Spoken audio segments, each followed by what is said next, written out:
Free Willy is not about captivity. To introduce myself, my name is the Orca Man, and I talk about killer whales, all things, research, conservation, their portrayals in media, and Free Willy, as one of my favorite pieces of media to have ever existed, is consistently misunderstood because an overarching feeling that everybody gets when they leave the film, or at the very least with what they remember about it, is the fact that captivity itself is bad. And we can agree there. That is not the core central theme of the movie itself. Now, it is the setting in which the movie takes place, for sure, and it has a lot of themes that are important and are kind of like added and sprinkled throughout it, but that is not the focus intentionally of the movie. The movie itself is not a commentary on captivity as an industry, because the themes they play with, while they might be in the context of that, are far greater and far deeper. Hopefully by the end of this video, I'll be able to show you how Free Willy is about something even bigger than captivity itself. And those two places that I'll start with before even getting into the movie itself that will show this. Now, the first one is the tagline, how far would you go for a friend? Number one, that is the base that comes with it. Number two is the soundtrack. So Base Apollodorus was the composer for the films themselves. There's 5 by him, and then there's 4 of there that are extremely important. Connection, The Gifts, Friends Montage, and The Farewell Suite. Spoiler for those of you who haven't seen, this is a great movie, you should go watch it first. And if you haven't seen it in a while, if I'm watching this and then seeing it back, you should watch it 7 times, I don't care. The movie sets itself up pretty well. And in the opening scenes, it's a capture sequence where they're literally going out into the wild and capturing the whale that will come to be known as Willy. Now, as they're doing this, he's a full-grown male, and they show him actively being taken from his family. So the captivity starts, right? But at the same time that they're doing that, where Willy is literally being rounded up, captured, and taken, it then immediately goes to Jesse and a bunch of his friends. Man, this kid is 12 years old, running the streets of Oregon at this point, trying to get as much money as they can to eat. Few bucks. Shoot, I'm hungry. God, man, I need some food. His friends end up literally taking leftovers out of a restaurant, going and stealing a cake out of a catering van, and then taking that said cake to go to a skate park and eat it while they try to figure out what they want to do. It's at this point that the cops show up. So Jesse and his buddy Perry go off one direction and the other two go off to another. And that is where Jesse and Perry end up sneaking into the Pacific Northwest Adventure Park. Here, shut up, quick. Now it is in this park they find spray paint, they start graffitiing the inside of wherever they are. They realize that there's a tank, they're graffitiing that. Jesse's like making his way around and he hears something. That's when the whale comes up. Real fucking scary, like, scene. The whale opens its mouth, it's like a crap of thunder, it's a whole thing.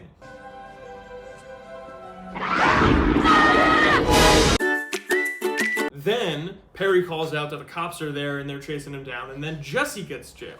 The most important part of all of this is the fact that the first 2 main scenes that happen is Willy gets captured and then Jesse gets captured. Okay, similar storylines. So these two are going along. They're both now, set up Willy's in this tank and sets up Jesse is like, going and talking with his parole officer, and he has 2 things that happen immediately. 1, he gets put with a family, and 2, as part of his probation, he needs to clean up the tank at Northwest Adventure Park in order to to not go to juvie, because he's been close. It's assumed at this point that he's been in trouble with a lot, and he's waiting for his mom to come back. And so at this point, we get introduced to the idea that his mom is going to be coming back, or that he thinks his mom is going to be coming back for him.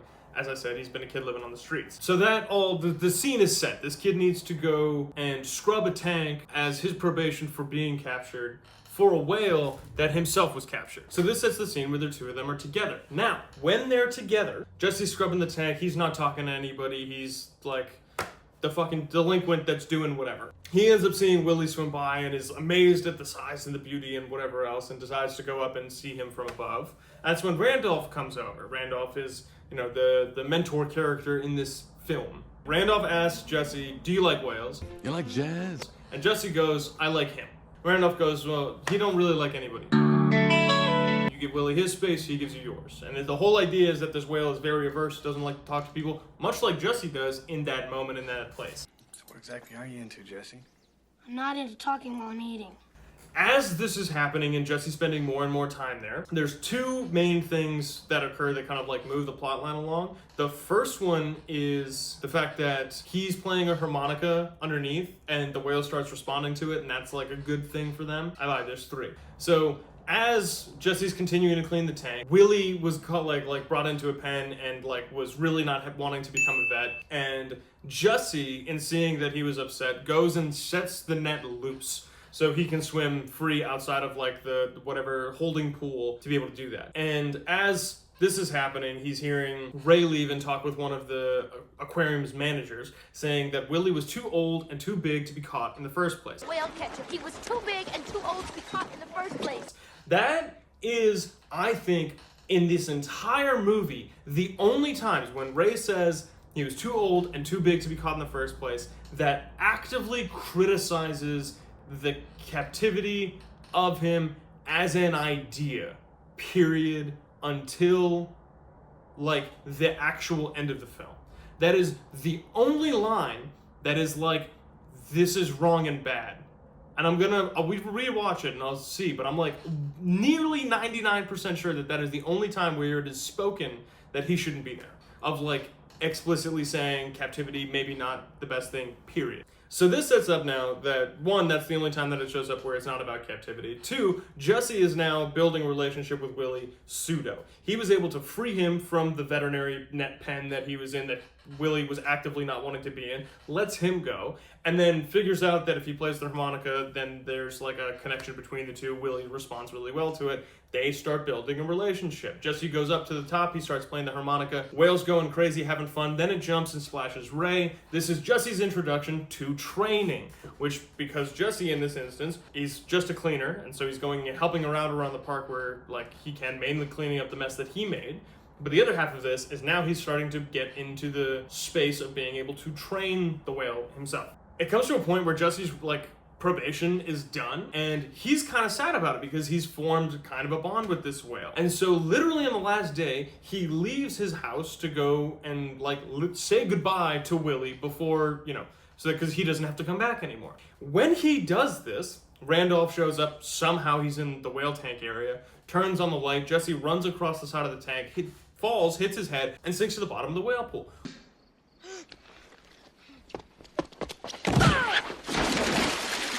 When that happens, Randolph turns on the light, doesn't look like anything's there, shuts it off. This is like the first and most important part of the entire film. When Jesse goes down, this whale goes and he saves his life. One of the first big things at this point where Jesse is going to say goodbye to Willy for the like in this time. He doesn't think that he's going to be able to make it back. He's not paying to go see him anymore, and he's just like saying goodbye to Will. They don't have like a true relationship, but like there's a respect there. But he falls in, and Will fucking saves him. You saved my life.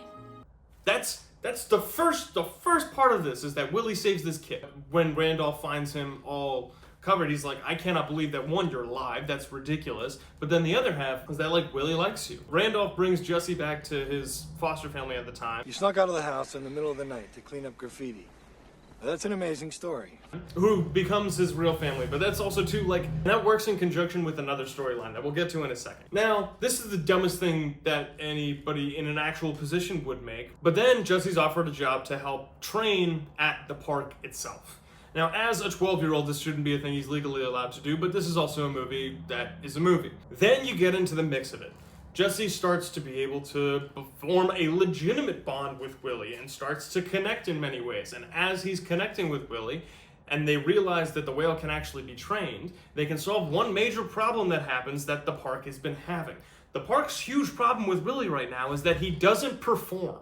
Like, Willy's not doing any shows. He's not really good at that. And because he's not good at that, it is not making them money. And so the park doesn't want to invest back into him. Now, they think Ray, the trainer, and Randolph, his mentor, are actively trying to see if Jesse can be a conduit for a show to be able to make the park money. That's the full idea. They think that this is such a good idea that they actually develop a show. That's actually the Friends montage and the connection.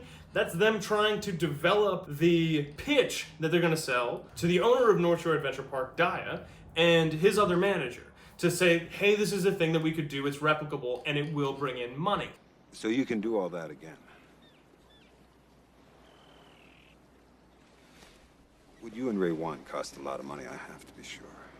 Dogs pee on brick walls? And that's the idea. And the full aspect of this, and the reason that they want to do it, is that if they do this show and it makes money, they will be able to get a bigger tank for Willy. That's the plot. The baseline of this and what they're trying to do, the main driving storyline is, if we can get Willy to perform, we can make more money, and like this could be like a longer term thing, and we'll be able to expand his tank. That's the goal when they're doing this. They're literally training the whale. They are engaging in the play of captivity and the setting of captivity to further all of their interests together. And at this point, the main goal of everything is the fact that he gets a bigger tank. Now, as this is happening, one thing that does occur is Jesse does see Willy cry, and there is an acknowledgement that he misses his family. Like, that does exist. I will say that. So it's not just Ray saying that one line. They do input the fact that it is a sad thing, but it is more so Jesse, as somebody who's living with a family that he's recently come into who misses his mom, identifying that feeling in Willy as a device to further their friendship together. It's more about them being able to identify and being more like similar than it is,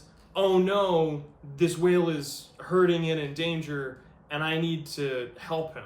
That's not what, they're not there yet. They're not there at all yet, because one of the biggest scenes that happens in the entirety of the film that really kicks off, the greatest section of the movie where a lot of the action really happens, is when they actually try to put on a show. Jesse, as a 12-year-old, is running a killer whale show. He's happy about it. He's getting congratulated by his parole officer. His family, like his newfound family, is coming and they're happy to be there. Randolph and Ray are super stoked and they think it's going to go really well. And as it happens, Willy, and this, I will give this as another one. I'm finding that there's more instances of the fact that captivity is not the best as like a general theme is fine, but it is not, like I said, the central point to the reason why the movie moves forward. They build, but that is not the reason why it happens. And you'll see why literally at the end of this. Because during the show, as Jesse's trying to get Willy to do anything, the thing that the writers decided that brings Willy to not perform is a bunch of kids underneath the underwater viewing area banging on the glass. And as they're doing this, Willy doesn't like it and goes and rams and decides not to perform in the show.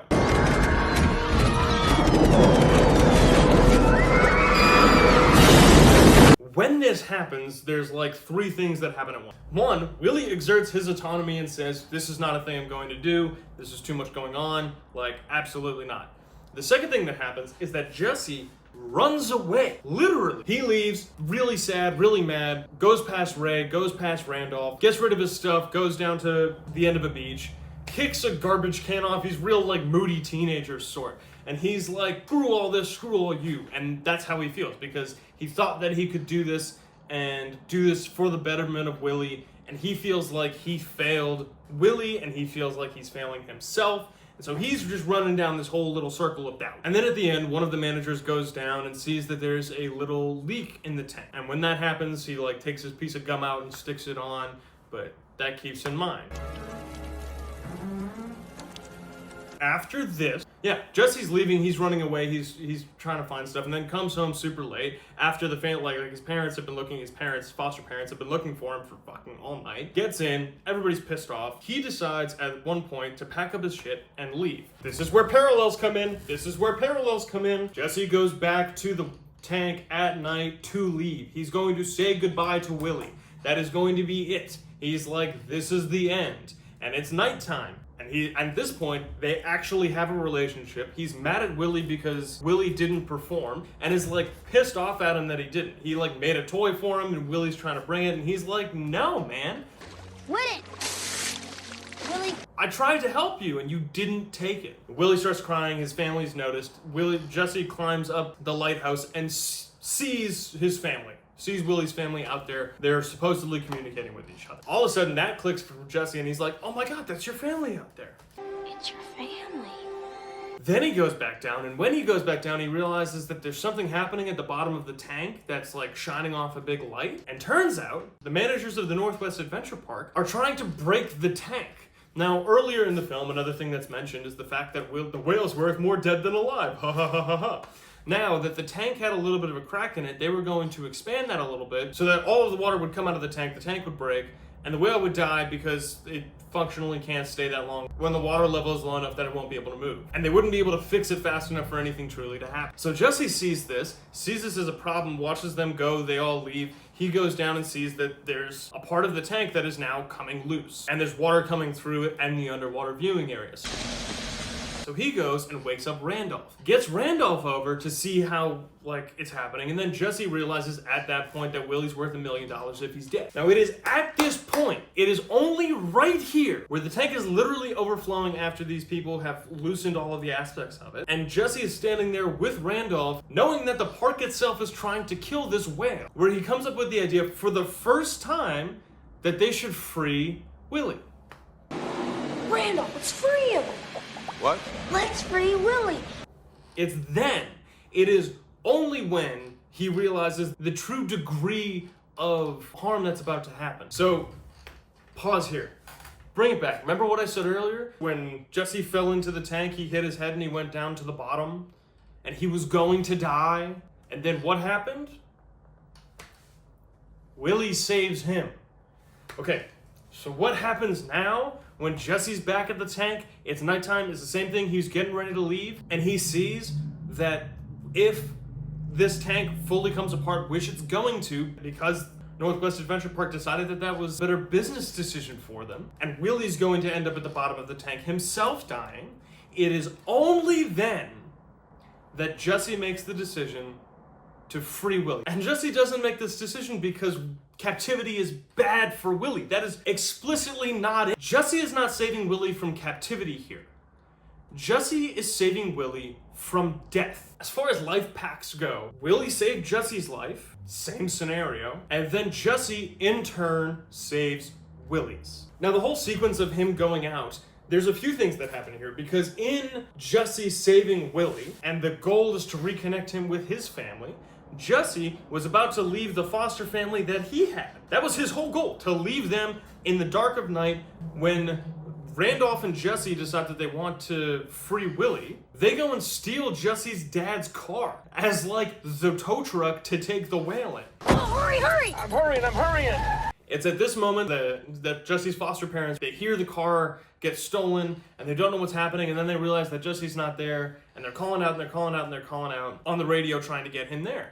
Jesse and Randolph end up getting the park together. They end up getting Ray involved to get this whale into a sling and onto the truck to be able to tow to the ocean. And when they do this, they get into a situation where they actually need Jesse's foster parents' help to be able to get them out of a situation. So then you get Jesse's foster family coming in and helping him free this whale. As Jesse is trying to save Willy's life to reconnect him with his family, Willy, technically at the same time, is inciting Jesse to further connect with his foster parents for a family that he's never had, that is starting to show up, to see if they would be there for him, to see how far they would go for him with this thing that he cares about so much. And there's this whole scene about the theme park owners trying to stop them from getting the whale into the ocean because they have life insurance on the whale, but they don't have theft insurance. That's literally a line. It's literally, I think, one of my favorite lines in the movie. There's two. The first one, he's on the phone and he's like, why would you be mad about the whale being stolen? And the guy goes, because we don't have theft insurance on the whale. Because we don't have theft insurance on the whale, that's why. And it's great. The other one is there at a gas station hosing Willy down, and there's a guy that walks along and says, nice whale. Nice whale. Thanks. Oh my God, killer. But they go and they try to stop him, and then at the point where they actually get Willy into the water, it's like a breakwater in a kind of cove, and there's fishermen and they close the end so that Willy can't leave, and then Jesse has to go to the end of the breakwater. And it's at this point, and this is a beautiful part of the film itself, because it kind of brings everything together of Jesse needs to work together and believe in Willy, Willy needs to work together and believe in Jesse. I believe in you. And they need to do the thing that they couldn't before, which was perform. Perform isn't the right term, but to be able to work together and trust each other enough that a thing will come to a good conclusion.